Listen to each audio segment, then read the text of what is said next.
Dear students, welcome to my YouTube channel biology by Deepak Nain. जो one shot series हमने start की है, जिसके अंदर हम एनसीईआरटी बायोलॉजी बुक से जो कंप्लीट चैप्टर हैं उनको एक सिंगल वीडियो लेक्चर में कंप्लीट करेंगे। और जिसकी वजह से वीडियो लेंथ लंबी जरूर रहेंगी, लेकिन उसमें जो खास बात रहेगी कि सारा जो चैप्टर का कंटेंट है वो एक ही जगह आपको प्रोवाइड किया जाएगा।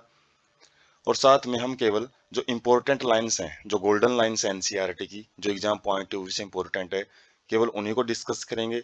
और साथ में इस कंटेंट को आपको साथ साथ में नोट करने की या स्क्रीनशॉट की जरूरत नहीं है, क्योंकि जो पीडीएफ फॉर्मेट है इस वीडियो लेक्चर का, वो आपको डिस्क्रिप्शन बॉक्स में उसका जो लिंक है वो प्रोवाइड किया जाएगा। आज हम 12th क्लास बायोलॉजी से जो चैप्टर नंबर 3 है, ह्यूमन रिप्रोडक्शन के बारे में डिस्कस करेंगे। तो सबसे पहले हम इंट्रोडक्शन से स्टार्ट करते हैं। और जैसे कि हम जानते हैं कि जो ह्यूमंस हैं, इनके अंदर सेक्सुअल रिप्रोडक्शन पाया जाता है, और ये विविपेरस एनिमल्स के अंदर आते हैं जो कि यंग वंस को प्रोड्यूस करते हैं। और जो मेजर इवेंट्स होते हैं, रिप्रोडक्टिव इवेंट्स मेल के ह्यूमंस के अंदर, वो क्या देखने को मिलेंगे। सबसे पहले गैमेटोजेनेसिस होते हैं, जिनके अंदर गैमेट हैं वो बनते हैं sperm and ovum, spermatogenesis and oogenesis के द्वारा। और उसके बाद इंसेमिनेशन, तो जो मेल गैमेट्स हैं स्पर्म, उनको फीमेल जेनिटल ट्रैक के अंदर जो रिलीज किया जाता है, ट्रांसफर किया जाता है, उसको इंसेमिनेशन बोलते हैं। इंसेमिनेशन के बाद जो स्पर्म है वो ओवम के साथ मिलके वो डिप्लॉयड स्ट्रक्चर जो जाइगोट है वो बनाते हैं, उस प्रोसेस को फर्टिलाइजेशन बोलते हैं। और फर्टिलाइजेशन के बाद एक ब्लास्टोसिस्ट बनती है अलग अलग स्टेज के द्वारा, और उसका डेवलपमेंट होता है। और इम्प्लांटेशन में जो ब्लास्टोसिस्ट बनती है, तो ये यूट्रस की जो वाल है, गर्भाशय की जो वाल है, उसके साथ अटैच हो जाती है मायोमेट्रियम के साथ, एंडोमेट्रियम के साथ। और जो गैस्टेशन है, जब ये कंप्लीट डेवलपमेंट होती है एम्ब्रियो की, जो फीटस बनेगा और जो यंग बेबी है डेवलप होगा, तो वो गैस्टेशन पीरियड के अंदर बनती है। और जैसे ही डेवलपमेंट कंप्लीट हो जाती है, तो जो बेबी है उसकी डिलीवरी हो जाती है, तो जिसको पार्ट्यूरेशन बोला जाता है। जो स्पर्म प्रोडक्शन है मेल के अंदर वो ओल्ड एज तक चलती है, लेकिन फीमेल के अंदर जो ओवम है उसकी जो फॉर्मेशन है वो की रुक जाती है जो 50 ईयर्स की एज है उस टाइम पे। 45 टू 50 ईयर्स की एज है जो मेनोफेज स्टेज आती है जो मेंस्ट्रुअल साइकिल की, उसके बाद ये रुक जाती है। तो मेल रिप्रोडक्टिव सिस्टम है वो पेल्विक रीजन में प्रेजेंट होता है। और किस चीज से मिलके बना होता है, एक टेस्टिस होते हैं पेयर में, एसेसरी डक्ट प्रेजेंट होती हैं जो कि ट्रांसफर और जो स्टोरेज है स्पर्म का वो करती हैं। ग्लैंड्स होती हैं कुछ सीक्रेट करती हैं जो कि स्पर्म की मूवमेंट में और उसके जो नरिशमेंट में मदद करेंगे। और एक्सटर्नल जेनिटिलिया, कुछ बाहर से जो स्ट्रक्चर है वो एक्सटर्नल जेनिटिलिया के अंदर हम पढ़ेंगे। जो टेस्टिस हैं ये प्राइमरी सेक्स ऑर्गन होते हैं मेल के अंदर, और ये outside the abdominal cavity, abdomen जो पेट वाली जो कैविटी है उससे बाहर प्रेजेंट होते हैं एक पाउच के अंदर, जिसको स्क्रोटम बोला जाता है। और साथ में डेंस कवरिंग है, जो एक मोटी परत है उसके साथ ये कवर होते हैं। स्क्रोटम है वो, जो टेस्टिस है उनका जो टेम्परेचर होता है उसको 2 से, जो नॉर्मल बॉडी टेम्परेचर होता है उससे 2 से 2.5 डिग्री सेल्सियस कम रखता है, जो कि स्पर्मेटोजेनेसिस में नेसेसरी होता है, नेसेसरी कंडीशन होती है। ओवल शेप के होते हैं टेस्टिस, और जो इनकी लेंथ है वो 4 से 5 सेंटीमीटर, और जो विड्थ है वो 2 से 3 सेंटीमीटर तक होती है। और जो प्रत्येक टेस्टिस है उसके अंदर 250 कंपार्टमेंट पाए जाते हैं, जिनको टेस्टिकुलर लोब्यूल बोला जाता है। और प्रत्येक टेस्टिकुलर लोब्यूल के अंदर 2 to 3 हाईली कोइल्ड, मतलब काफी कोइलिंग टाइप में सेमनीफेरस ट्यूब्यूल पाई जाती हैं जो कि स्पर्म प्रोडक्शन करती हैं। तो स्पर्म जो टेस्टिस के अंदर सेमनीफेरस ट्यूब्यूल के अंदर ही प्रोड्यूस किए जाते हैं।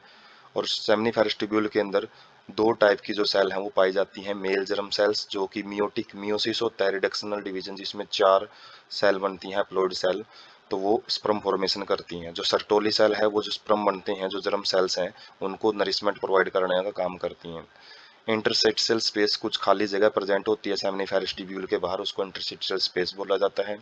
और इसके अंदर ब्लड वेसल्स प्रेजेंट होती हैं। और कुछ इंटरस्टिशियल सेल या लेडिक सेल प्रेजेंट होती हैं, जिनका काम क्या होता है, जो टेस्टिकुलर हार्मोन है, जो मेल सेक्स हार्मोन है एंड्रोजन, मेनली जो टेस्टोस्टेरोन है, उसका बढ़ाना और उसको सिक्रेट करने का काम होता है लेडिक सेल्स का। तो 3 प्रकार की जो सेल हमने पढ़ी हैं, male germ cell, Sertoli cell और लेडिक सेल, ये बड़ी इंपॉर्टेंट हो जाती हैं। और साथ में कुछ इम्यूनोलॉजिकल कॉम्पिटेंट सेल्स भी प्रेजेंट होती हैं जो कि इम्यून रिस्पॉन्स में मदद करती हैं। उसके बाद डक्ट हम पढ़ेंगे, एक्सेसरी डक्ट कौन सी है मेल के अंदर। सेमिनिफेरस ट्यूब्यूल है जो हमने देखा टेस्टिकुलर लोब्यूल के अंदर प्रेजेंट होती हैं, वो वास एफ्रेंसिया के अंदर ओपन होती हैं रेटे टेस्टिस के द्वारा। और जो वास एफ्रेंसिया है वो टेस्टिस को लीव करती हैं और ओपन होती हैं एपिडाइडिमिस के अंदर, जो कि पोस्टीरियर पार्ट में प्रेजेंट होता है टेस्टिस के।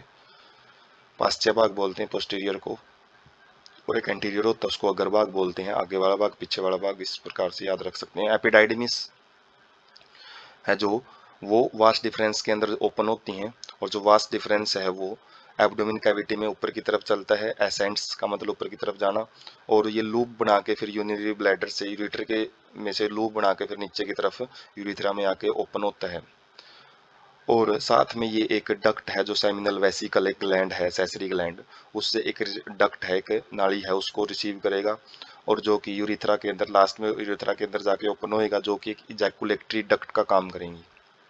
यूरिथ्रा यूरिनरी ब्लैडर से निकलता है और ये पेनिस के थ्रू एक्सटेंड होता है, मतलब पेनिस है जो इसी की एक स्ट्रक्चर है, इसी का एक एक्सटेंडेड रूप है, और जो कि एक्सटर्नल ओपनिंग से जो आउटसाइड द बॉडी खुलता है उसको यूरिथ्रल मीटस बोलते हैं। यूरिथ्रल मीटस एक ओपनिंग का नाम ही है जस्ट। जो फंक्शन है, जो सेसरी डक्ट है, इनका फंक्शन होता है जो स्पर्म होते हैं उनकी स्टोरेज का, और उनको ट्रांसपोर्ट करता है ये टेस्टिस से outside the body through urethra, urethra के थ्रू बाहर निकालते हैं। उसके बाद male external genital and accessory glands देखेंगे। एक्सटर्नल जेनिटियल में हम देखते हैं एक स्ट्रक्चर होती है जो पेनिस होती है, और ये स्पेशल टिश्यू का बना होता है जो कि इरेक्शन में मदद करता है, और इरेक्शन की जो प्रोसेस है वो इंसेमिनेशन में मदद करती है, उसको फैसिलिटेट करती है। और एक ग्लांस पेनिस जो एनलार्ज्ड एंड होता है पेनिस का, वो कुछ लूजली फोल्ड ऑफ स्किन से कवर होता है, जिसको फोर स्किन बोला जाता है। उसके बाद मेल एक्सेसरी ग्लैंड्स हैं, वो कौन सी प्रेजेंट होती है, एक pair of paired seminal vesicles होती हैं। सेमिनल वेसिकल जैसे हमने पीछे भी नाम पढ़ा, एक प्रोस्टेट ग्लैंड होती है और एक बल्बो यूरिथ्रल ग्लैंड भी पेयर में प्रेजेंट होती हैं, और इनकी जो सीक्रीशन है वो सेमिनल प्लाज्मा बनाती हैं, और ये फ्रक्टोज में रिच होती हैं। मोनोसैकेराइड होता है जो फ्रुक्टोज एक एनर्जी सोर्स का काम करेगा, और कैल्शियम और एंजाइम है जो कि स्पर्म मोटिलिटी को बनाए रखने में मदद करते हैं। और बल्बो यूरिथ्रल जो ग्लैंड है उसकी जो सिक्रेशन का मेन काम होता है वो पेनिस को लुब्रिकेट करते हैं कोइटस प्रोसेस के टाइम पे। उसके बाद हम डायग्राम देख सकते हैं, जो टेस्टिकल्स हैं इनके अंदर टेस्टिकुलर लोब्यूल होते हैं, जो कि अलग अलग ट्यूब के जरिए, जो रेटिटेस्टिस वगैरह उसके जरिए एपिडाइडमिस में आके ओपन होता है, और एपिडाइडमिस जो ओपन होगी वो वास डिफरेंस के अंदर है जो कि असेंट्स करेगी, और जो यूरिटर में से लूप बना के फिर यूरिथ्रा के अंदर ओपन होती है, और साथ में जो सेमिनल वेसिकल्स हैं इनसे एक डक्ट है उसको भी रिसीव करती हैं। बाद में प्रोस्टेट ग्लैंड है उसकी जो सिक्रीशन है वो यूरिथ्रा के अंदर ओपन होती है, और यूरिथ्रा एक ट्यूबुलर स्ट्रक्चर होती है, और साथ में कुछ इसके पास इरेक्टाइल टिश्यू प्रेजेंट होते हैं जो कि इरेक्शन में मदद करते हैं, और एक ग्लांस पेनिस जो कि एनलार्ज्ड एंड होता है, और ये एक स्किन के साथ कवर होता है जिसको फोर स्किन बोला जाता है। उसके बाद है फीमेल रिप्रोडक्टिव सिस्टम। जो फीमेल रिप्रोडक्टिव सिस्टम है वो एक पेयर ऑफ ओवरीज से, एक पेयर ऑफ ओविडक्ट जिसको फैलोपियन ट्यूब बोलते हैं, यूट्रस, सर्विक्स, वेजाइना, ये अलग अलग पार्ट होते हैं फीमेल रिप्रोडक्टिव सिस्टम के, जो कि करके हम पढ़ेंगे। एक्सटर्नल जेनिटिलिया भी प्रेजेंट होते हैं, और कहाँ पर प्रेजेंट होता है ये, located in the pelvic region, ये पेल्विक रीजन के अंदर प्रेजेंट होता है, आउटसाइड नहीं प्रेजेंट होता। और साथ में एक पेयर ऑफ मेमरी ग्लैंड्स भी प्रेजेंट होती हैं जो कि स्ट्रक्चरली और फंक्शनली रिप्रोडक्टिव सिस्टम के साथ ही अटैच होती हैं, इंटीग्रेट होती हैं, जुड़ी हुई होती हैं। उनका काम भी फीमेल रिप्रोडक्टिव सिस्टम ही कंट्रोल करता है, और इनका जो काम है रिप्रोडक्टिव सिस्टम का वो क्या रहेगा, ओवम की फॉर्मेशन, ओवम जब बनेगा उसको जो ओवरी से रिलीज किया जाएगा, ओविलेशन, फर्टिलाइजेशन जो कि ओविडक्ट के अंदर करवाई जाती है, एम्पुलरी रीजन में हम पढ़ेंगे। प्रेगनेंसी जो कि यूट्रस के अंदर होती है, जो कंप्लीट डेवलपमेंट गेस्टेशन जो पीरियड रहेगा। बर्थ जो कि बर्थ कैनाल के जरिए सर्विक्स और जो वजाइना है, सर्विकल कैनाल और वजाइना है, उनको बर्थ कैनाल भी बोलते हैं, उनके जरिए होता है। और जो चाइल्ड केयर है जिसके अंदर जो मेमरी ग्लैंड्स हैं वो मिल्क प्रोडक्शन करती हैं, जो चाइल्ड केयरिंग में मदद होती करती हैं। उसके बाद ओवरी हैं, ovary primary female sex organ होता है जो जो कि मेन जो काम है वो इसका गैमेट प्रोडक्शन का होता है। जो प्राइमरी सेक्स ऑर्गन है वो गैमेट प्रोड्यूस ही करते हैं, जैसे मेल में टेस्टिस होते हैं और फीमेल में ओवरीज होती हैं। और कुछ स्टीरॉयड हार्मोन है, ओवरियन हार्मोन, उनको भी सिक्रीट करने का काम इसका होता है। Located one on each side of lower abdomen, ये एब्डोमेन कैविटी के दोनों साइड में प्रेजेंट होती हैं। और इनकी जो डायमेंशन है वो 2 to 4 सेंटीमीटर इन लेंथ होती हैं। टेस्टिस से थोड़ा साइज इनका छोटा मिलेगा और कनेक्टेड टू द पेल्विक वाल, और पेल्विक वाल के साथ जुड़ी होती हैं किनके द्वारा, लिगामेंट्स के द्वारा, साथ में यूट्रस के साथ भी जुड़ी होती हैं जो कि इनकी पोजीशन के ऊपर इनको मेंटेन रखता है।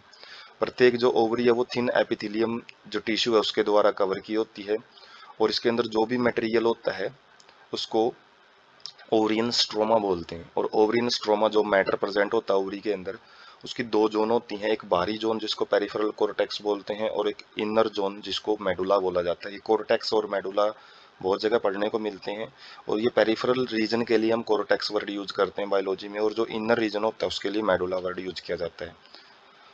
जो फीमेल एसेसरी डक्ट है उनके अंदर ओविडक्ट, यूट्रस और वेजाइना ये आ जाते हैं, और इन्हीं के बारे में हम एक एक करके पढ़ते हैं। फैलोपियन ट्यूब, ये 10 से 12 सेंटीमीटर लंबी होती हैं, और जो ओवरी है उसकी बारीक क्षेत्र से पेरिफेरी से यूट्रस को कनेक्ट करने का जो काम है वो फैलोपियन ट्यूब का रहता है। 4 पार्ट होते हैं इसके। सबसे पहला पार्ट है इन्फेंडिबलम, जो कि ओवरी के साथ बिल्कुल क्लोज में होता है और फनल शेप्ड होता है, कीप जैसे आकार का होता है, और इसके आगे कुछ फिम्ब्रिया लाइक स्ट्रक्चर प्रेजेंट होती हैं जो कि फिंगर लाइक स्ट्रक्चर होती हैं। और इनका जो मेन काम है वो ओवम को, जैसे ही ओवरी से रिलीज होएगा ओवम ओव्यूलेशन के बाद, तो उसको रिसीव करती हैं। उसके बाद थर्ड पार्ट एम्पुला है जो कि थोड़ा वाइडर पार्ट होता है, और यहीं पे जो फर्टिलाइजेशन है वो होती है। इस्थमस है जो लास्ट पार्ट रहेगा जो कि यूट्रस के साथ कनेक्ट करता है फैलोपियन ट्यूब को, और ये नैरो रीजन होता है थोड़ा। उसके बाद यूट्रस, यूट्रस सिंगल पाया जाता है और इसको इंग्लिश में वोम बोलते हैं, हिंदी में गर्भाशय बोलते हैं। जो शेप है यूट्रस का वो इन्वर्टेड पियर, उल्टे नाशपाती जैसे आकार का होता है, और जो कि लिगामेंट के द्वारा पेल्विक वाल के साथ जुड़ा होता है। वजाइना के अंदर ओपन होता है ये एक नैरो पोर्शन के द्वारा जिसको सर्विक्स बोला जाता है, और जिसकी कैविटी को सर्विकल कैनाल बोला जाता है।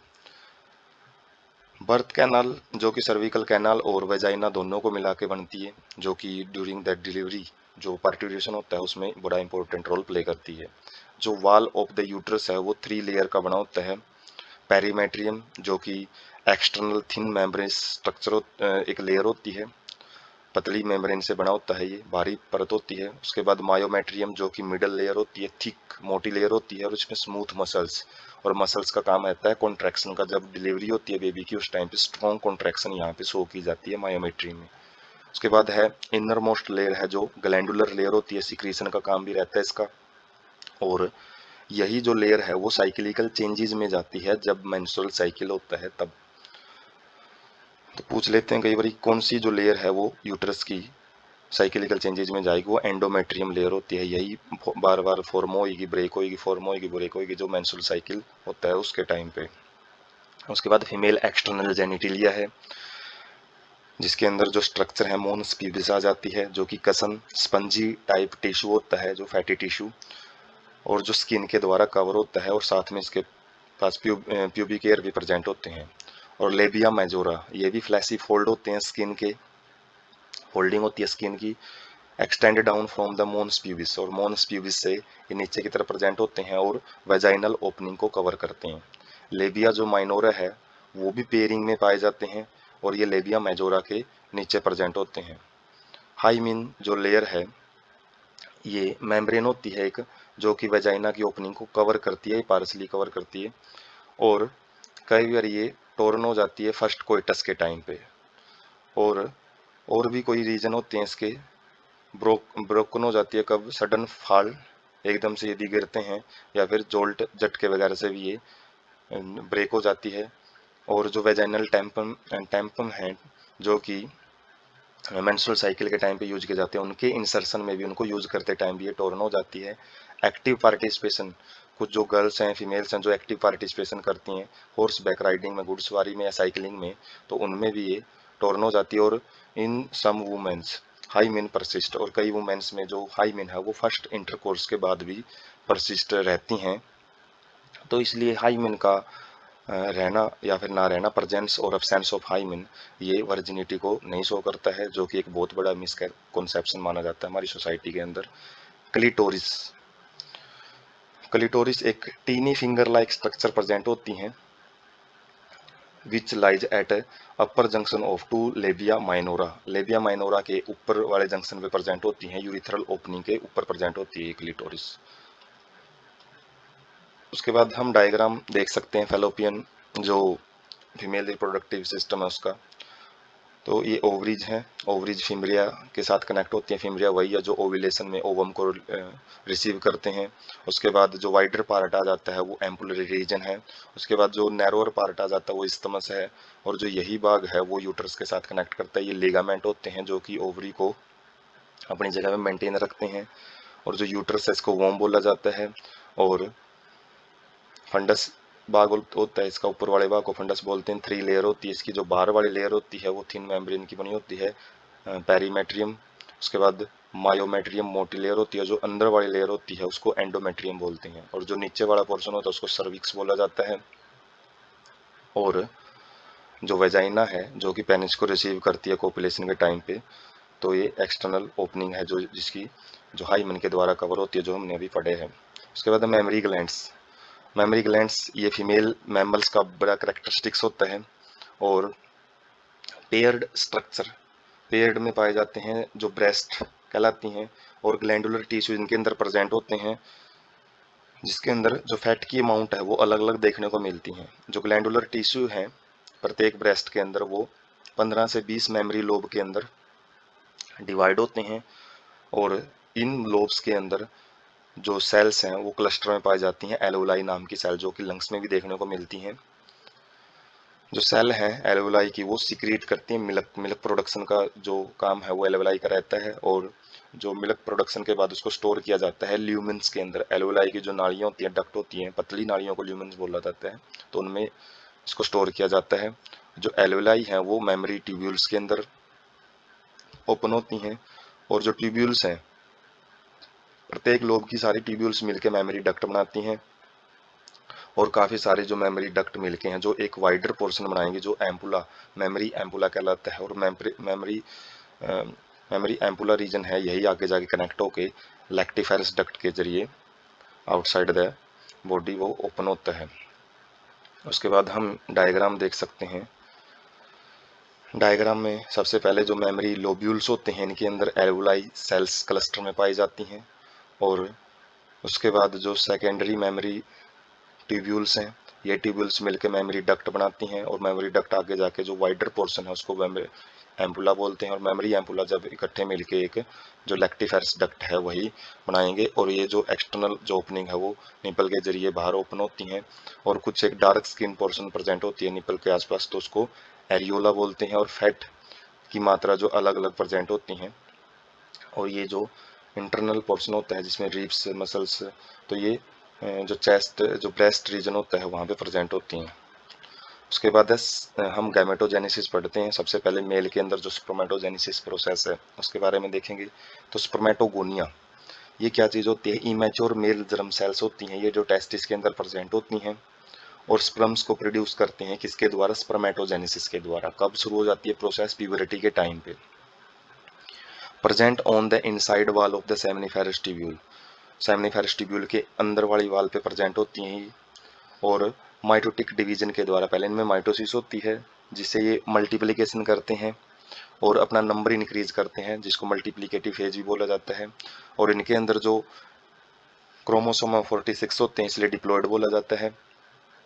और इनमें से कुछ हैं जो प्राइमरी स्पर्मेटोसाइट्स के अंदर कन्वर्ट हो जाती हैं, और वो मियोसिस के अंदर जाती हैं, फिर सेकेंडरी स्पर्मेटोसाइट्स बनाएगी, फिर स्पर्मेटिड वगैरह, तो आगे देखेंगे। Primary spermatocytes complete first meiotic division, अपना जो पहला मियोटिक डिवीजन है उसको कंप्लीट करती हैं। रिडक्शनल डिवीजन होता है, क्रोमोसोम नंबर यहाँ पे आधे रह जाते हैं, और जिससे 2 इक्वल सेकेंडरी स्पर्मेटोसाइट्स बनती हैं जो कि हैप्लोइड सेल होती हैं, और 23 क्रोमोसोम लिए होती हैं।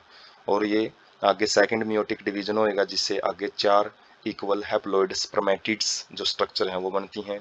स्पर्मियोजेनेसिस ये वो प्रोसेस होती है जिसमें जो स्पर्मेटोजेनेसिस है वो स्पर्मेटोजोआ के अंदर कन्वर्ट होती है, ट्रांसफॉर्म होती है। और स्पर्मियोजेनेसिस के बाद जो स्पर्म हेड है वो सर्टोली सेल्स के अंदर इम्बेडेड धस जाता है। और स्पर्मिएशन जो स्पर्म रिलीज की प्रोसेस होती है सेमिनिफेरस ट्यूब्यूल से, जब स्पर्म बाहर निकलते हैं तो उस प्रोसेस को स्पर्मिएशन बोला जाता है। तो एक नंबर में काफी पूछ ले जाते हैं स्पर्मियोजेनेसिस, स्पर्मिएशन तो मिलते जुलते से नाम है स्पर्मेटोगोनिया, तो इनके बारे में आप यहाँ से क्लियरिटी ले सकते हैं। उसके बाद अब डायग्राम देख सकते हो, स्पर्मेटोजेनेसिस है उसके अंदर स्पर्मेटोसाइटोजेनेसिस होती है, सेल्स बनती है स्पर्मेटोगोनिया। स्पर्मेटोटिडोजेनेसिस स्पर्मेटिड बनने की जो प्रोसेस है स्पर्मेटोटिडोजेनेसिस। और स्पर्मियोजेनेसिस स्पर्म बनने की जो प्रोसेस है स्पर्मेटिड से, उसको स्पर्मियोजेनेसिस हमने पढ़ा है। स्पर्म का एक डायग्राम देख सकते हो, वैसे आगे डिटेल में हम पढ़ेंगे। बाकी जो टेस्टिस है, टेस्टिस के अंदर हमने देखा था सेमिनिफेरस ट्यूब्यूल जो प्रेजेंट होती हैं, उसका जो मैग्नीफाइड इमेज है उसमें आप देख सकते हैं कि जो स्पर्म फॉर्मेशन के बाद ये इम्बेडेड हो जाते हैं, स्पर्म हेड है वो सर्टोली सेल्स के अंदर, ये सर्टोली सेल्स हैं इनमें एम्बेड हो जाते हैं। और यहाँ पे स्पर्मेटोजेनेसिस दिखा रखी है, जो प्राइमरी प्रिमोर्डियल सेल है उससे जो स्पर्मेटोगोनियम बनती हैं। मल्टीप्लिकेशन के बाद स्पर्मेटोगोनियम जब मियोसिस के लिए तैयार हो जाती है तो प्राइमरी स्पर्मेटोसाइट्स कहलाती हैं। उसके बाद इनके अंदर मियोसिस 1 और मियोसिस 2 जो स्टेज होती हैं तो हैप्लॉइड सेट रह जाते हैं। उसके बाद 4 जो स्ट्रक्चर बनती है उनको स्पर्मेटिड्स बोलते हैं। और स्पर्मेटिड से स्पर्म मैच्योर जो स्पर्म है उसको स्पर्मियोजेनेसिस बोला जाता है। स्पर्म जब बाहर निकलते हैं तो उसको स्पर्मिएशन बोला जाएगा। उसके बाद है स्पर्मेटोजेनेसिस को किन किन हार्मोन से रेगुलेट किया जाता है इस प्रोसेस को। तो स्पर्मेटोजेनेसिस हमने देखा है कि पुबर्टी के एज के टाइम पे स्टार्ट हो जाती है। और इस एज में जो significant increase in the secretion of gonadotropin releasing hormone GnRH hormone है उनका जो लेवल है वो बढ़ जाएगा। और जो कि हाइपोथैलेमस जो ब्रेन का एक पार्ट होता है वो मेन रोल प्ले करता है, उसी से सीक्रेट होता है। और जो GnRH हार्मोन है इनका जो इंक्रीज लेवल है वो किसके ऊपर काम करेगा, पिट्यूटरी ग्लैंड होती है जो मास्टर ग्लैंड, उसके ऊपर काम करेगा। और जो पिट्यूटरी ग्लैंड है उससे गोनाडोट्रोपिन हार्मोन रिलीज करवाता है। जो पहला हार्मोन है वो ल्यूटिनाइजिंग हार्मोन है LH, और दूसरा हार्मोन है फॉलिकुलर स्टिमुलेटिंग हार्मोन FSH। तो LH जो हार्मोन है वो लेडिक सेल्स के ऊपर काम करता है। और जो कि मेल सेक्स हार्मोन है जो टेस्टोस्टेरोन उसको सिक्रीट करवाने का और उसको सिंथेसिस करवाने का काम करवाता है। जबकि जो एंड्रोजन है उसके बाद वो एंड्रोजन आगे जाके स्पर्मेटोजेनेसिस प्रोसेस है उसको शुरू करवाता है। जबकि जो FSH है वो सर्टोली सेल्स के ऊपर काम करता है और स्टिमुलेट करता है सिक्रीशन, कुछ ऐसे फैक्टर रिलीज करेगा जो कि स्पर्मेटोजेनेसिस में स्पर्मियोजेनेसिस में मदद करते हैं।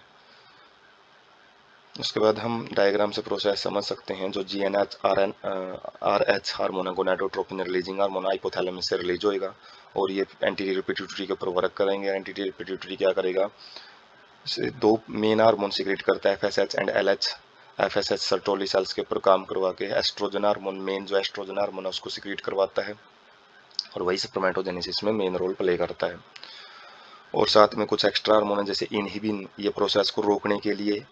फीडबैक इनहिबिशन का मतलब जब प्रोसेस कंप्लीट हो जाती है या उसकी जरूरत नहीं होती तो ये प्रोसेस को रोकने के लिए, हार्मोन्स को रोकने के लिए GnRH के ऊपर काम करता है। और एक्टिविन ये प्रोसेस को स्टिमुलेट करता है, जब इसकी प्रोसेस कम मात्रा में होता है ये ज़्यादा सिक्रीट करवाना तो एक्टिविन काम करता है। और जो LH हार्मोन है वो हमने देखा लेडिंग सेल के ऊपर काम करेगा और वो टेस्टोस्टेरोन हार्मोन रिलीज करवाएगी। और टेस्टोस्टेरोन हार्मोन है जो वो स्पर्मेटोजेनेसिस में रोल प्ले करती हैं। तो GH हार्मोन जो ग्रोथ हार्मोन है वो भी स्पर्मेटोजेनेसिस में स्पर्मियोजेनेसिस में मदद करते हैं। उसके बाद है स्पर्म की जो स्ट्रक्चर है उसके अंदर कौन से मेन भाग होते हैं। माइक्रोस्कोपिक होती है ये काफ़ी, हम माइक्रोस्कोप में देख सकते हैं। और प्लाज्मा मेम्ब्रेन है वो पूरे स्पर्म बॉडी को कवर करने का काम करती है। स्पर्म हेड है जो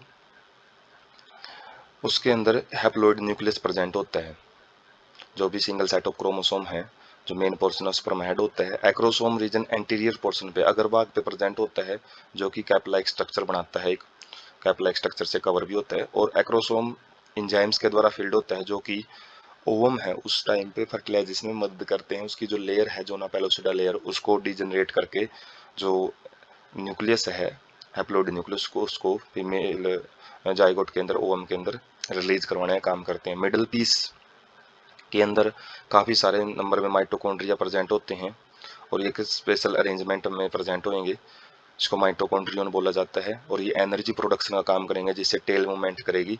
और जो टेल है, टेल जब मूव करेगी तो स्पर्म जो मूव करेगा, स्पर्म की मोटिलिटी में मदद करते हैं, जो कि फर्टिलाइजेशन में बड़ा इंपॉर्टेंट प्रोसेस होता है, क्योंकि मेल गैमेट ही यहाँ पे मोटाइल होता है, फीमेल गैमेट नॉन मोटाइल है। उसके बाद कुछ डिटेल है, कुछ डाटा हम याद रख सकते हैं कि जो एक इजैकुलेशन से, सिंगल इजैकुलेशन होता है, उसमें लगभग 200 से 300 मिलियन, 2 करोड़ से 3 करोड़ तक जो स्पर्म है वो रिलीज होते हैं। और नॉर्मल फर्टिलिटी के लिए इन इतने सारे स्पर्म्स में केवल 60% यदि स्पर्म्स हैं वो नॉर्मल शेप और साइज के होने चाहिए, और उनके 60% जो हमने देखे हैं उनके भी आगे 40%, 60 का भी 40% के अंदर विग्रस अच्छी खासी मोटिलिटी होनी चाहिए यदि फर्टिलाइजेशन को अटेन करना है। तो स्पर्म को सेमनीफेरस ट्यूब्यूल्स के अंदर रिलीज किया जाता है और एसेसरी डक्ट के द्वारा उसको ट्रांसपोर्ट किया जाता है, बाहर भेजा जाता है। Secretion of the epididymis vas deferens seminal vessel हमने देखा है, जो मेल एसेसरी ग्लैंड्स होती हैं, ये स्पर्म्स की मैच्योरेशन में और उनकी मोटिलिटी में बहुत बड़ा रोल प्ले करती हैं। सेमिनल प्लाज्मा है और स्पर्म्स के साथ जब ये मिल जाता है सेमिनल वेसिकल से, जो भी मटेरियल सिक्रेट होता है, तो वो स्पर्म के साथ मिलकर सीमन बनाते हैं। Function of male sex accessory duct and glands, इनका जो काम है वो एंड्रोजन हार्मोन के द्वारा है, वो मेंटेन किया जाता है, रेगुलेट किया जाएगा। उसके बाद स्पर्म की हम स्ट्रक्चर देख सकते हैं। तो एक आगे वाला जो हेड रीजन होता है और इसमें एक्रोसोमल रीजन, जिसके पास डाइजेस्टिव एंजाइम प्रेजेंट होते हैं और जो ओवरी के जो वाल है उसको डाइजेस्ट करने का काम करेंगे। और न्यूक्लियस प्रेजेंट होता है। माइटोकॉन्ड्रियन जो स्पाइरल शेप्ड स्ट्रक्चर होती है माइटोकॉन्ड्रिया की, जो एनर्जी का काम करेंगे, मिडिल पीस में प्रेजेंट होती है। प्लाज्मा मेम्ब्रेन पूरी स्पर्म बॉडी को कवर करता है और टेल है जो मूव करेगी, तभी स्पर्म की मोटिलिटी में मदद करती है।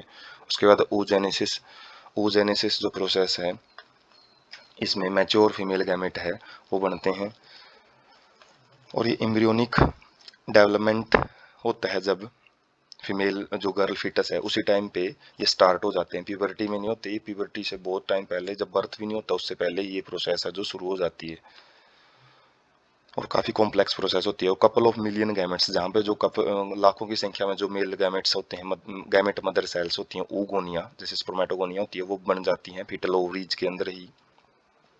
और इसके बाद कोई भी नए जो oogonia वो नहीं बनते हैं बर्थ के बाद। प्राइमरी oocyte क्या होता है, जो oogonia start division and enter into the prophase one. जब oogonia के अंदर मियोसिस जो प्रोसेस है उसका जो प्रोफेज मियोसिस वन का जो प्रोफेज वन स्टार्ट हो जाता है तो उसको प्राइमरी oocyte बोला जाता है और इसी स्टेज में ये अरेस्ट हो जाती है।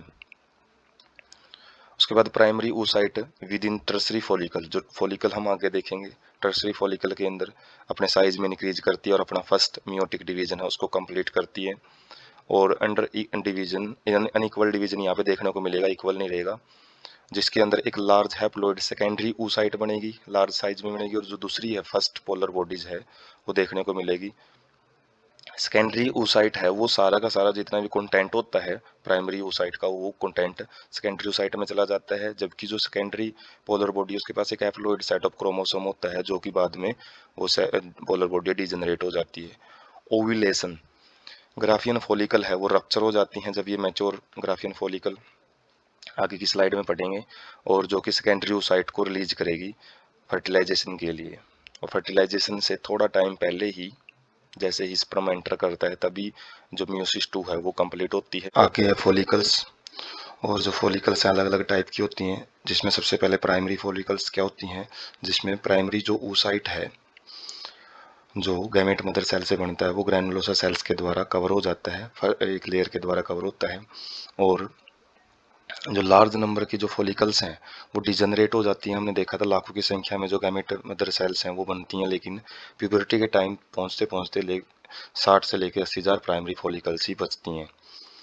उसके बाद सेकेंडरी फॉलिकल्स जब प्राइमरी फॉलिकल्स होती हैं जो और ज़्यादा जो लेयर्स है ग्रैनुलोसा सेल्स से उसके द्वारा कवर हो जाती हैं, तो उनको सेकेंडरी फॉलिकल्स बोलते हैं। और यहाँ पे कुछ चैम्बर बन जाते हैं जो थीका रीजन होता है, तो एक थीका रीजन ही बनेगा जो आउटर मोस्ट पार्ट होता है उसको एक्सटर्ना बोलते हैं, आउटर थीका, और इंटरनल थीका, इनर थीका को इंटरना बोल देते हैं। ये स्ट्रक्चर प्रेजेंट होती हैं सेकेंडरी फॉलिकल्स में।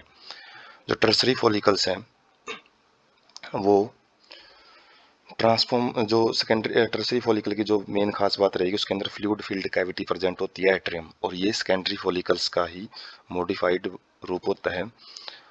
और लास्ट में मैच्योर फॉलिकल्स, ग्राफियन फॉलिकल्स भी बोलते हैं।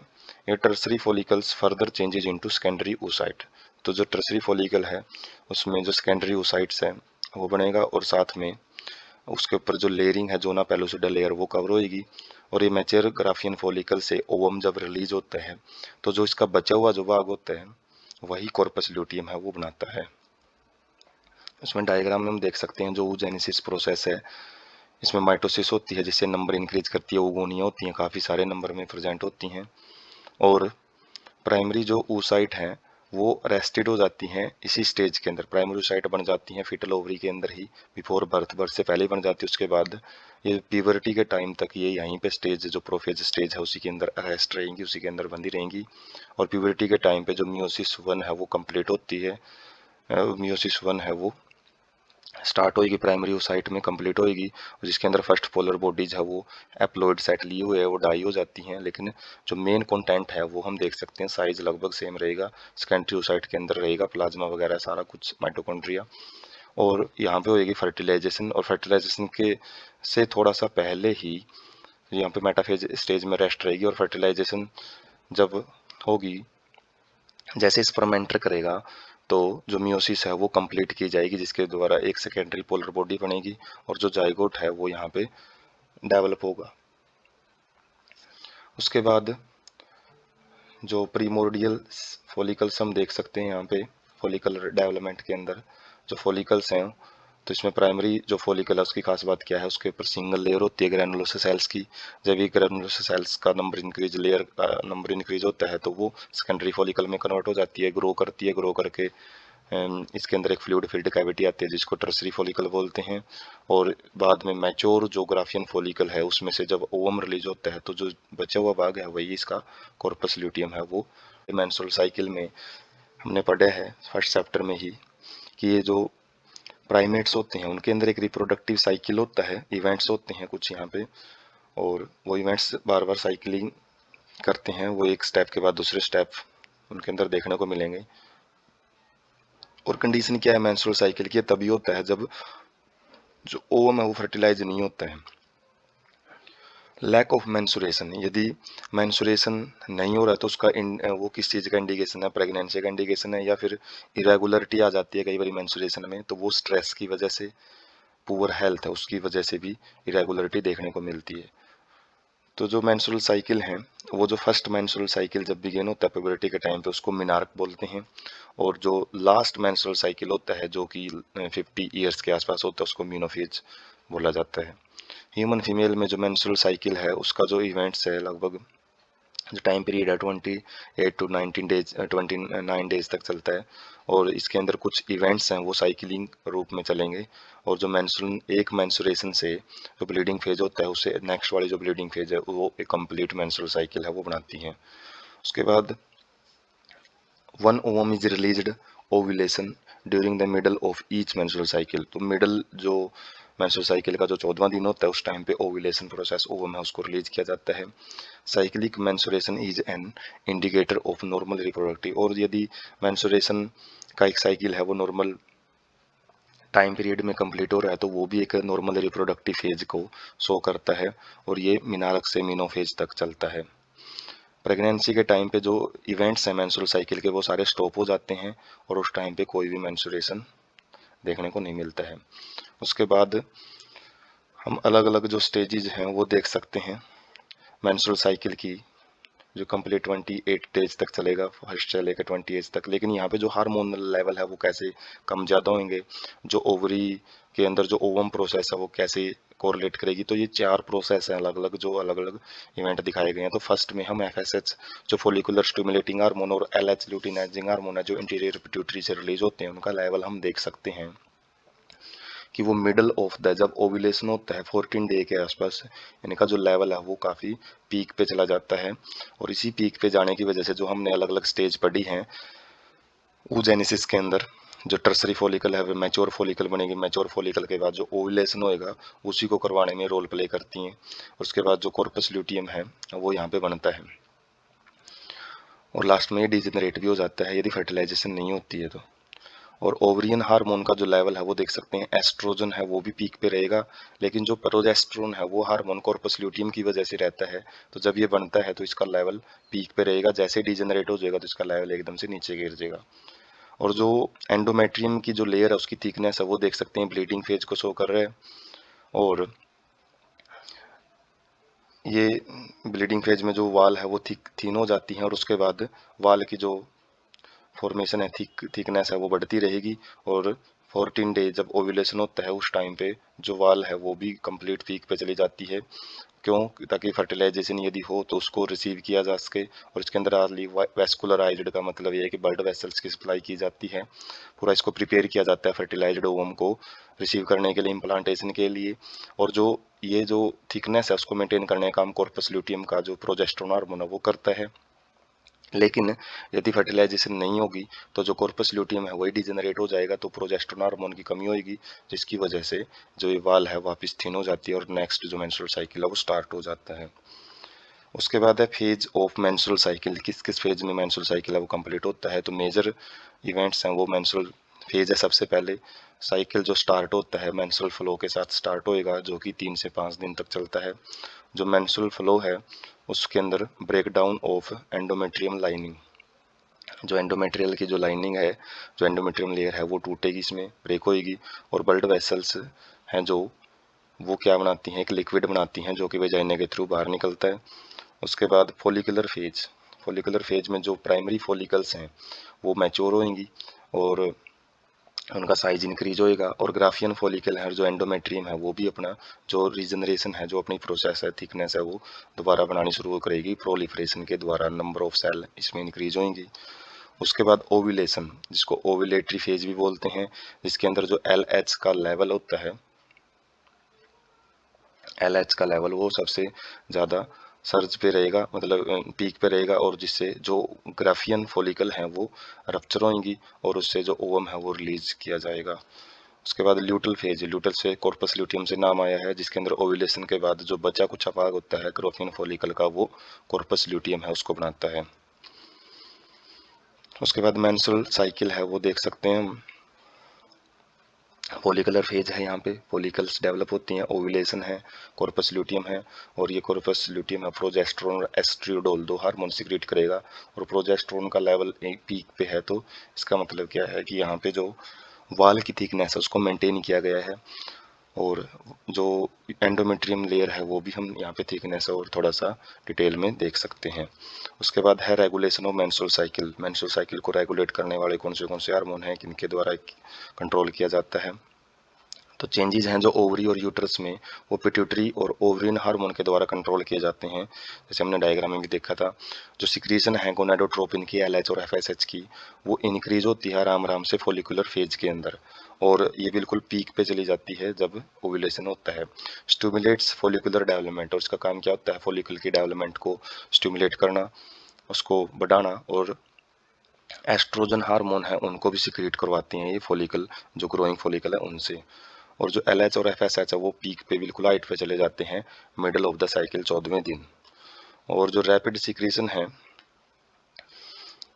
Rapid secretion of LH leading to its maximum level during the mid cycle, और इसका जो रैपिड सिक्रेशन है उसी की वजह से ओव्यूलेशन प्रोसेस है उसको स्टिमुलेट किया जाता है। जो कॉर्पस ल्यूटियम है इसके बारे में कई बार 2 नंबर में नोट पूछ लेते हैं, तो उसमें हम जो बचे हुए भाग होता है जो ग्राफियन फॉलिकल का उससे बनता है ये।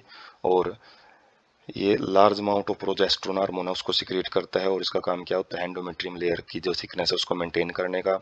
और नेसेसरी होता है ये जो इम्प्लांटेशन ऑफ फर्टिलाइज्ड ओवम, और इम्प्लांटेशन जो प्रोसेस हम आगे डिस्कस करेंगे उसमें भी बड़ा इंपॉर्टेंट रोल प्ले करता है। और जो प्रेगनेंसी को मेंटेन रखने का काम भी प्रोजेस्टेरोन का ही रहता है। डीजनरेट इन एब्सेंस, यदि फर्टिलाइजेशन नहीं होता तो कॉर्पस डीजनरेट होएगा।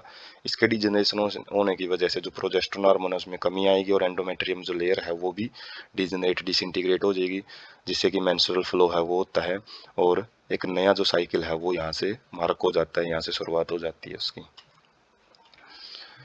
उसके बाद हार्मोनल जो कंट्रोल है वो देख सकते हैं, हाइपोथैलेमस से जीएनआरएच गोनाडोट्रोपिन रिलीजिंग हार्मोन है वो सिक्रेट किए जाते हैं। एंटीरियर पिट्यूटरी के ऊपर जो काम करेगा, एंटीरियर पिट्यूटरी एफएसएच और एलएच काम करेंगे, जो सिक्रेट करेंगे गोनाडोट्रोपिन हार्मोन, और जो ओवरी से एस्ट्रोजन और प्रोजेस्टेरोन को रिलीज करवाते हैं।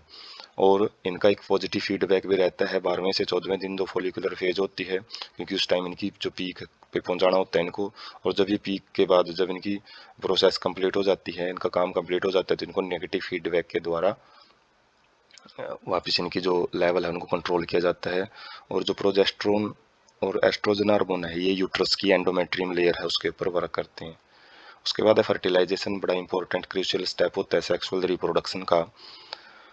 तो ये प्रोसेस होती है जिसमें स्पर्म और ओवम है वो फ्यूज होके जायगोट बनाएंगे, और ये कहाँ पे बनाते हैं, एम्पुलरी रीजन होता है जो फैलोपियन ट्यूब का, वहाँ पे बनाएंगे। इंसेमिनेशन प्रोसेस के अंदर जब कोपुलेशन होता है तो पेनिस के द्वारा स्पर्म को वेजाइना के अंदर रिलीज किया जाता है, और जो मोटाइल स्पर्म होते हैं वो रैपिडली तेजी से मूव करते हुए सर्विक्स यूट्रस से होते हुए एम्पुलरी रीजन में पहुँचते हैं, और ओवम को भी रिलीज किया जाता है जो एम्पुलरी रीजन के अंदर वहाँ पे पहुँचाया जाता है सिलियरी मूवमेंट के द्वारा। सिलिया प्रेजेंट होते हैं वो जब मूव करते हैं, क्योंकि नॉन मोटाइल होता है तो अपने आप आगे जाएगा नहीं, तो सिलिया ही इसको मूव करवाने में मदद करते हैं। फर्टिलाइजेशन तभी होती है जब ओवम और स्पर्म है वो एक साथ एम्पुलरी रीजन में पहुंचे, तो इसलिए चांसेस ज़्यादा नहीं होते, जिसकी वजह से जो सारे के सारे जो कॉपुलेशंस होते हैं, कोइटस होते हैं, वो प्रेगनेंसी या फर्टिलाइजेशन को लीड नहीं करेंगे, उनसे फर्टिलाइजेशन नहीं होगी। फर्टिलाइजेशन के टाइम पे जो स्पर्म है वो ओवम के जो जोना पेलोसिडा लेयर है उसके कांटेक्ट में आएगा, और कुछ चेंजेस हैं, जैसे ही कांटेक्ट में आएगा तो एक स्पर्म जैसे ही एंटर करना स्टार्ट करेगा तो जो जोना पेलोसिडा लेयर है उसमें कुछ चेंजेस देखने को मिलेंगे, जिससे एडिशनल जो स्पर्म है उनकी एंट्री को ब्लॉक किया जाता है। 2 स्टेप में होती है, फास्ट ब्लॉक और स्लो ब्लॉक, और ये जो हायर क्लासेज का टॉपिक रहेगा। Ensure that only one sperm, और ये क्यों होती है पॉलीस्पर्मी ब्लॉकेज बोला जाता है, ताकि जो एक ओवम है उसको केवल एक ही स्पर्म है वो फर्टिलाइज कर सके। सिक्रीशन ऑफ एक्रोसोम, जो एक्रोसोमल रीजन होता है टिप पे प्रेजेंट होता है जो एंटीरियर पोजीशन पे, वो यहाँ पे डाइजेस्टिव एंजाइम जो सिक्रेट करेगा वो जोना पेलोसिडा लेयर को डिजनरेट करेंगे और प्लाज्मा मेम्ब्रेन को भी यहाँ पे डाइजेस्ट करके जो हैप्लॉइड न्यूक्लियस है उसको ओवम के अंदर रिलीज करवाने का काम करते हैं। Which induces completion of meiotic division, और जैसे ही ये लेयर ब्रेकिंग होगी तो सेकंड जो डिवीजन है मियोटिक डिवीजन वो कंप्लीट होएगा, जिसे सेकेंडरी oocyte बनेगा, और अनइक्वल डिवीजन होता है ये, और इसमें एक सेकंड पोलर बॉडी जो होती है जो कि एक हैप्लॉइड सेट लिए होती है जो कि डाई हो जाती है, उसका काम नहीं रहता, और एक सेकेंड जो हैप्लॉइड ओवम बनता है उसी को oocyte बोलते हैं, और जो haploid nucleus of sperm and ovum वो फ्यूज हो जाते हैं डिप्लॉइड जाइगोट बनाने के लिए। तो अब हम जो स्पर्म है उसकी मूवमेंट देखते हैं। स्पर्म की जो मूवमेंट है वो स्पाइरल मूवमेंट होती है, ना कि सर्पेटाइन मूवमेंट, जैसे जो स्नेक है वो मूव करता है, पहले हम ऐसे मानते थे, लेकिन जो मूवमेंट अभी खोजी गई है बाद में तो वो एक हेलिकल मूवमेंट शो करता है। पहले ऐसा माना जाता था जो मूवमेंट है इस तरीके से होती है स्पर्म की। अब देख सकते हो इसीलिए प्रेजेंट होते हैं ओविडक्ट के अंदर, तो ओविडक्ट में ये मूव करते हुए स्पर्म्स आप देख सकते हैं। और उसके बाद जैसे ही ये कॉन्टैक्ट में आएंगे एग के, तो एक स्पर्म है वो एंटर करेगा जोना पेलोसिडा लेयर के अंदर, और जैसे ही एंट्री होगी तो इसके अंदर कुछ चेंजेस देखने को मिलेंगे लेयर के अंदर, जो कि जो बाकी स्पर्म्स है उनकी एंट्री को ब्लॉक कर देता है। और जैसे ही एंट्री होगी स्पर्म की तो ये जो अपना हैप्लॉइड न्यूक्लियस है, जो हैप्लॉइड न्यूक्लियस है उसको रिलीज करता है एग के अंदर। जैसे इस एंट्री है तो ये हैप्लॉइड न्यूक्लियस है, जैसे ये आएंगे तो ये फ्यूज होंगे दोनों मेल और फीमेल के, और एक जाइगोट जो स्ट्रक्चर है वो यहाँ पे बनेगी, और क्रोमोसोम नंबर भी आप देख सकते हो 23, 23, 46 यहाँ पे हो जाते हैं। उसके बाद है sex determination of the baby. तो ये टॉपिक बहुत पहले से ही पढ़ते आ रहे हैं कि जो क्रोमोसोम पैटर्न है ह्यूमन फीमेल में वो XX होता है। वैसे 22 पेयर्स होते हैं, ऑटोसोम होते हैं, सिंगल एक सेक्स क्रोमोसोम होता है, फीमेल में XX होता है वो, और मेल में XY होता है। ऑल हैप्लॉइड गैमेट, जो फीमेल के द्वारा जितने भी गैमेट प्रोड्यूस किए जाएंगे उनके पास X क्रोमोसोम होता है, जबकि मेल के पास X क्रोमोसोम भी हो सकता है और फीमेल के Y क्रोमोसोम भी प्रेजेंट हो सकता है। 50% X हो सकते हैं, 50% Y क्रोमोसोम हो सकते हैं। फ्यूजन के बाद यदि जाइगोट के पास पॉसिबिलिटी होती है कि वो XX क्रोमोसोम भी लिए हो सकता है या फिर XY। तो डिपेंड करता है कि कौन सा स्पर्म है जो ओवम के साथ आके फ्यूज करेगा। यदि X फ्यूज करेगा तो जो बेबी गर्ल प्रोड्यूस होगी, और यदि Y फर्टिलाइज करता ओवम को तो उससे बेबी बॉय प्रोड्यूस होएगा। तो zygote carrying XX would develop into a female और फीमेल बेबी, और जो XY है वो मेल बेबी को प्रोड्यूस करेगा। तो यहाँ से एक मिसकंसेप्शन है वो भी दूर होता है कि जो हमारी सोसाइटी में ज़्यादातर फीमेल्स को ब्लेम किया जाता है कि जो बेबी बॉय प्रोड्यूस होता है, बेबी गर्ल प्रोड्यूस होता है लड़का लड़की होने पे, तो वो भी यहाँ पे हम देख सकते हैं कि उसके लिए जो मेल पार्टनर है वो रिस्पॉन्सिबल होता है। उसके बाद जो cell in the ovary, ovary के अंदर जो डायग्राम से समझ सकते हैं, जितने भी XX क्रोमोसोम लिए हुए हैं और गैमेटोजेनेसिस में XX क्रोमोसोम अलग अलग गैमेट्स में जाएंगे, और जिस स्पर्म के द्वारा यदि X स्पर्म X ओवम को ही फर्टिलाइज करता है तो फीमेल बनती है, और यदि Y स्पर्म X क्रोमोसोम को फर्टिलाइज करेगा, X ओवम को फर्टिलाइज करेगा तो वो मेल बेबी यहाँ पे प्रोड्यूस होगा। उसके बाद इम्प्लांटेशन, ये जो प्रोसेस है फर्टिलाइजेशन के बाद होती है, जिसके अंदर जो ब्लास्टोसिस्ट है वो एंडोमेट्रियम लेयर के अंदर धंस जाती है, एम्बेंड हो जाती है, और इसी से प्रेगनेंसी की है जो स्टार्ट हो जाती है।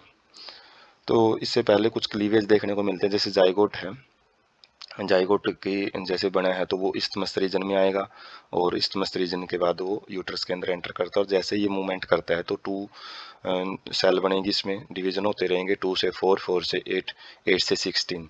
तो मोरुला स्टेज होती है 16, 8 से 16 स्टेज होती है जो ब्लास्टोमर्स होते हैं, जो सेल्स को ब्लास्टोमर बोला जाता है। जो मोरुला स्टेज है 8 से 16 सेल स्टेज को बोलते हैं, और मोरुला आगे डिवाइड होता रहता है, और साथ लास्ट में ब्लास्टोसिस्ट है उसके अंदर ये कन्वर्ट हो जाता है, और जैसे ही कन्वर्ट होएगा आगे यूट्रस के अंदर मूव कर जाता है। तो ब्लास्टोसिस्ट है, इसके बारे में काफ़ी पूछा जाता है, वाइवा में पूछ लेते हैं और क्वेश्चन भी आता है कि ये एक ब्लास्टोसियोल, इसके अंदर एक कैविटी प्रेजेंट होती है, और ऊपर वाली जो लेयर है बाहर की कवरिंग उसको ट्रोपोब्लास्ट बोलते हैं, और थोड़ा सा एक ग्रुप ऑफ सेल होता है एक जगह पे पड़ा हुआ तो उसको इनर सेल मास बोला जाता है, और इनर सेल मास ही आगे जाके जर्म लेयर्स बनाएगा, और जर्म लेयर से ही सारी जो अलग अलग ऑर्गन है वो यहाँ पे बनते हैं। ट्रोपोब्लास्ट लेयर का काम क्या रहता है, वो एंडोमेट्रियम के साथ अटैच होएगी, और इसी से जो क्रोनिक विलाई है वो बनते हैं। Inner cell mass gets differentiated, जो इनर सेल मास है वही आगे जाके जो एम्ब्रियो है उसको बनाने में मदद करता है। उसके बाद अटैचमेंट के बाद जो यूट्राइन वाल है वो डिवाइड होंगी रैपिडली, और पूरे ब्लास्टोसिस्ट उसको कवर कर जाती हैं, तो कम्प्लीटली इम्बेंडेड हो जाता है जो ब्लास्टोसिस्ट होती है इम्प्लांटेशन के अंदर। तो हम डायग्राम से समझ सकते हैं, जैसे ओवरी, ओवरी से ओव्यूलेशन हुआ है, ओव्यूलेशन जैसे ही एम्पुलर रीजन में आएगा तो यहाँ पे फर्टिलाइजेशन होगी, फर्टिलाइजेशन के बाद जाइगोट बनेगा, और जैसे इसमें 2, 4, 8 सेल स्टेज है तो ये आगे जाके मूव करता करता इसमें डिवीजन होते रहते हैं। मोरुला में 16 सेल स्टेज हैं, और जैसे ही आगे ब्लास्टोसिस्ट बनेगी यही जो एंडोमेट्रियम लेयर के साथ है वो अटैच होती है। उसके बाद प्रेगनेंसी, प्रेगनेंसी में कुछ स्ट्रक्चर्स हैं वो बनेगी पहले, जो सबसे पहले क्रोनिक विलाई हैं, ये finger like projection, finger like structure present होती हैं ट्रोपोब्लास्ट के ऊपर, और इम्प्लांटेशन जैसे होएगा तो इसके अंदर ये क्रोनिक विलाई बननी स्टार्ट हो जाएंगी, और ये किसके द्वारा सराउंड हो जाती हैं, इसके आउटर जो मीडियम है वो यूट्राइन टिश्यू होते हैं या फिर मैटरनल ब्लड के द्वारा ये गिरी होती हैं। प्लेसेंटा, ये भी काफ़ी बार पूछा जाता है, बड़ा इंपॉर्टेंट टॉपिक है। प्लेसेंटा स्ट्रक्चरल और फंक्शनल यूनिट होती हैं जो कि डेवलपिंग एम्ब्रियो फीटस जिसको बोलते हैं और मैटरनल बॉडी के बीच में कनेक्शन का काम करता है, और फॉर्म्ड बाय क्लोनिक विलाई, ये क्रोनिक विलाई जो एम्ब्रियोनल साइड है उससे बनता है, और यूट्राइन टिश्यू जो मेल फीमेल वाली जो साइड है उससे बनता है, और ये आपस में इंटरडिजिटल, इंटरडिजिटल मतलब काफ़ी एक दूसरे में कॉम्पैक्टली फिक्स हो जाते हैं। और फंक्शन क्या है, फंक्शन है जो गैसेज है उसकी सप्लाई है, जो मैटरनल ब्लड से फीटल ब्लड के अंदर ये करने का काम, जो एक्सचेंज करने का काम करेगा। जो न्यूट्रिएंट्स है उसकी सप्लाई, जो कार्बन डाइऑक्साइड बनेगी फीटस के अंदर उसको ये रिमूव करेगा, और एक्सक्रीटरी वेस्ट है उनको भी एम्ब्रियो से निकाला जाता है।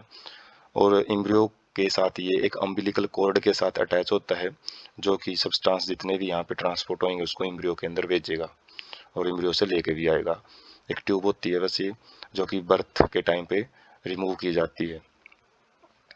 Acts as a endocrine tissue, और साथ में कुछ ये हार्मोन भी सिक्रेट करता है, जैसे HCG, human chronic gonadotropin, chronic जो पोर्शन है वहाँ से रिलीज किए जाते हैं। Human placental lactogen, milk production से रिलेटेड रहता है। HPL, एस्ट्रोजन, प्रोजेस्ट्रोन, ये हार्मोन है जो वो प्लेसेंटे के द्वारा सिक्रेट किए जाते हैं। और लेटर फेज में एक हार्मोन है रिलैक्सिन, वो भी ओवरी के द्वारा सिक्रेट किया जाता है, जो कि जो मसल्स हैं यूट्राइन मसल्स उनको कॉन्ट्रैक्ट रिलैक्स करने में मदद करता है डिलीवरी ऑफ द बेबी के लिए। जो हार्मोन सिक्रेट करता है वो प्रेगनेंसी मेंटेन हार्मोन होते हैं। और प्रेगनेंसी के टाइम पर जो HCG है, HPL है, रिलैक्सिन है, ये वुमेन के द्वारा प्रोड्यूस किए जाते हैं। और इन्हीं के टेस्ट से ही हम प्रेगनेंसी जो किट होती है वो काम करती है। लेवल ऑफ अदर हार्मोन, और कुछ जो अदर हार्मोन है, एस्ट्रोजन है, प्रोजेस्ट्रोन है, कोर्टिसोल है, प्रोलैक्टिन, थायरोक्सिन, इनका लेवल है वो भी काफ़ी मात्रा में मैटरनल ब्लड में बढ़ने को मिलता है, जिसकी वजह से कुछ चेंजेज हैं वो फीमेल बॉडी में वो भी देखने को मिलते हैं। Increased production of these hormones, इन्हीं की प्रोडक्शन की ज़्यादा होने की वजह से फीटल ग्रोथ है उसको मदद मिलती है, फीटस अच्छे ढंग से ग्रो कर पाता है। और जो फीमेल है उसके अंदर भी काफ़ी मेटाबॉलिकल चेंजेज, उनके अंदर जो काफ़ी रिएक्शंस, जो इंटरनल रिएक्शन होते हैं, कैटाबॉलिक एनाबॉलिक प्रोसेस, वो काफ़ी चेंज होती हैं। तो बड़ा क्रूशल पीरियड होता है प्रेगनेंसी का, और मेंटेनेंस ऑफ द प्रेगनेंसी में भी ये हार्मोन है वो मदद करते हैं। उसके बाद हम थोड़ा डायग्राम वाइज यहाँ से समझ सकते हैं। जो इंटरडिजिटल स्ट्रक्चर ये इस तरीके से प्रेजेंट होती है, इसी का एक जो डिटेल्ड व्यू यहाँ पे दिया गया है। ये क्रोनिक विलाई है, बाहर मैटरनल ब्लड है, और जो टिश्यू है वो है ट्रोपोब्लास्ट लेयर, यहाँ पे हम देख सकते हैं। और उसके बाद जो थोड़ा और डिटेल वर्जन क्या है कि यहाँ पे जो ब्लड वेसल्स हैं वो अम्बिलिकल कॉर्ड के अंदर जाएंगी। और यहाँ पे ये देखने वाली बात ये है कि जो मैटरनल ब्लड है और फीटल ब्लड है वो एक दूसरे में मिक्स नहीं होते हैं, वो एक लेयर के द्वारा, एक सिंगल लेयर जो मेम्ब्रेन है उसके द्वारा ये सेपरेट रहते हैं, और इस मेम्ब्रेन के थ्रू ही जितना भी जो मटेरियल है वो ट्रांसपोर्ट होता है।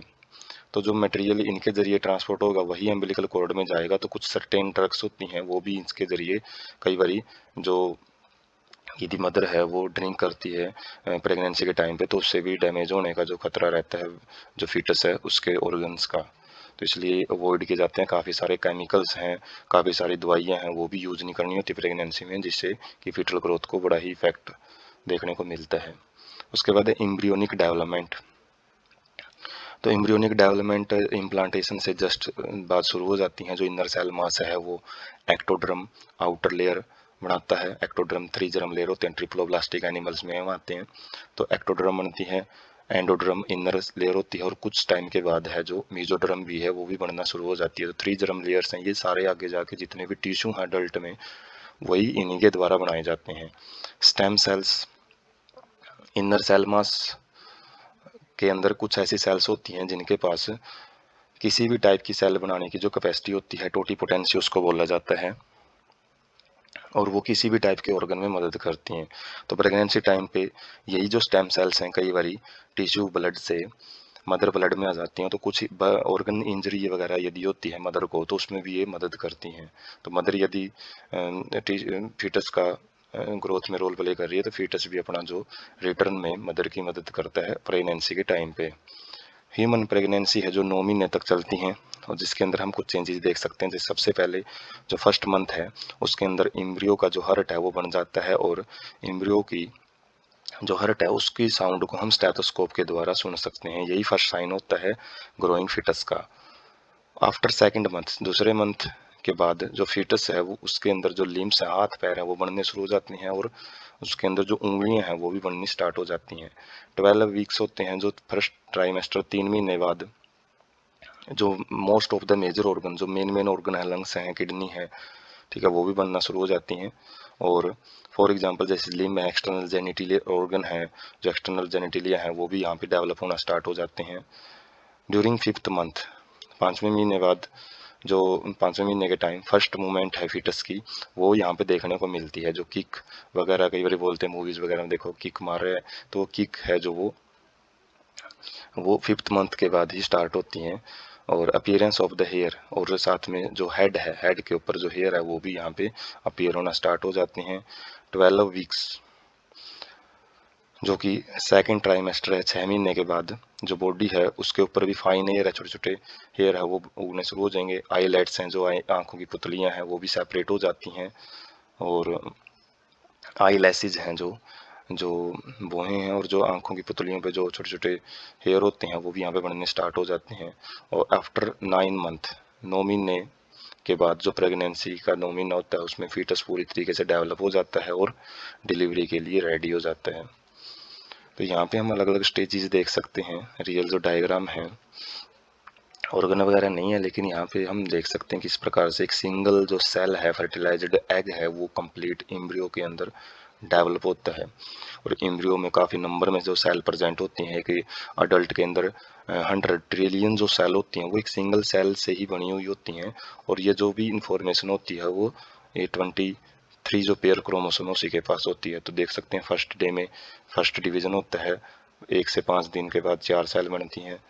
1.5 दिन है ये, 1.5 दिन है 4 सेल। एक दूसरे दिन ये 8 सेल, उसके बाद तीसरे दिन अलग अलग जो ये अरेंज हो जाती हैं सेल। चौथे दिन जो ब्लास्टोसिस्ट है, चौथे दिन 5वें दिन ब्लास्टोसिस्ट कैविटी बनेगी। 1 महीने में जो हार्ट है वो डेवलप होना स्टार्ट हो जाएगा, यहाँ पे उसकी हार्ट बीट हम सुन सकते हैं। दूसरे मंथ में देख सकते हैं, तीसरे मंथ में जो स्ट्रक्चर्स हैं ज़्यादा से ज़्यादा जो फीटस है उसकी तरफ आना स्टार्ट हो जाती हैं। आइज बन जाती हैं, यहाँ पे ईयर बन रहा है। उसके बाद हाथ पैर वगैरह भी आप देख सकते हैं। यहाँ पे जो लिम्स हैं वो भी यहीं पे बनने स्टार्ट हो गए थे। जो डिजिट्स हैं, डिजिट्स आप देख सकते हो यहाँ पे बननी स्टार्ट हो गई हैं। और उसके बाद जो बाकी के इंटरनल ऑर्गन है वो भी डेवलप होते होते 9 मंथ तक कंप्लीट जो फीटल ग्रोथ है वो कंप्लीट हो जाती है। उसके बाद है पार्ट्यूरेशन। पार्ट्यूरेशन में जो फीटस है वो उसकी डिलीवरी होती है, चाइल्ड बर्थ होता है। और गैस्टेशन पीरियड है, जो एवरेज गैस्टेशन पीरियड हमने देखा है 9 मंथ का होता है। और जैसे ही कंप्लीट हो जाता है तो विग्रस कॉन्ट्रैक्शन, बहुत तेज जो कॉन्ट्रैक्शन है यूट्रस के अंदर होना स्टार्ट हो जाती हैं। और causes the expulsion delivery of the foetus, जिससे कि जो फीटस है उसको बाहर की तरफ है एक्सपेल्ड आउट किया जा सके, बाहर धकेला जा सके। और पार्ट्यूरेशन के अंदर जो मेन रोल है वो neuro endocrine system, nervous system और एंडोक्राइन सिस्टम दोनों अपना रोल प्ले करते हैं। फीटल इजेक्शन रिफ्लेक्स, ये क्या होती है, जो फीटस है खुद अपनी डिलीवरी के लिए जो सिग्नल है वो फीमेल बॉडी को ट्रांसफर करता है। जो सिग्नल है वो डेवलप्ड फीटस से ही निकलते हैं। और प्लेसेंटा है वो भी यूट्रस के अंदर जो माइल्ड कॉन्ट्रैक्शन, छोटे छोटे जो कॉन्ट्रैक्शन है वो करवाने स्टार्ट कर देता है, जो कि इंडिकेशन होता है प्री डिलीवरी का, डिलीवरी से पहले का इंडिकेशन रहता है। और जो माइल्ड कॉन्ट्रैक्शन है ये ऑक्सीटोसिन को रिलीज करवाते हैं मैटरनल पिट्यूटरी से। तो मास्टर ग्लैंड है वो ऑक्सीटोसिन बर्थ हार्मोन सिक्रीट करना स्टार्ट कर देती हैं। और ऑक्सीटोसिन है वो यूट्राइन मसल्स के ऊपर काम करता है, जिससे कि और ज़्यादा स्ट्रॉन्गर कॉन्ट्रैक्शन होती हैं, और जिससे कि और ज़्यादा जो ऑक्सीटोसिन है वो एक दूसरे के रोल को ये ट्रिगर करते हैं। ऑक्सीटोसिन मसल कॉन्ट्रैक्शन करवाएगा, मसल कॉन्ट्रैक्शन ज़्यादा ऑक्सीटोसिन रिलीज करवाता है। स्टिमुलेटरी रिफ्लेक्स, और ये एक दूसरे के प्रति जो रिफ्लेक्स बनती हैं बिटवीन द यूट्राइन कॉन्ट्रैक्शन और ऑक्सीटोसिन, इसी से स्ट्रॉन्गर एंड स्ट्रॉन्गर कॉन्ट्रैक्शन है वो बनने स्टार्ट हो जाते हैं। और इसके बाद जो ज़्यादा कॉन्ट्रैक्शन की वजह से जो बर्थ कैनल के जरूर है, जो बेबी है वो बाहर निकल आता है। और सून आफ्टर डिलीवरी, डिलीवरी के बाद जो प्लेसेंटा है उसको भी बाहर धकेल दिया जाता है शरीर यूट्रस से।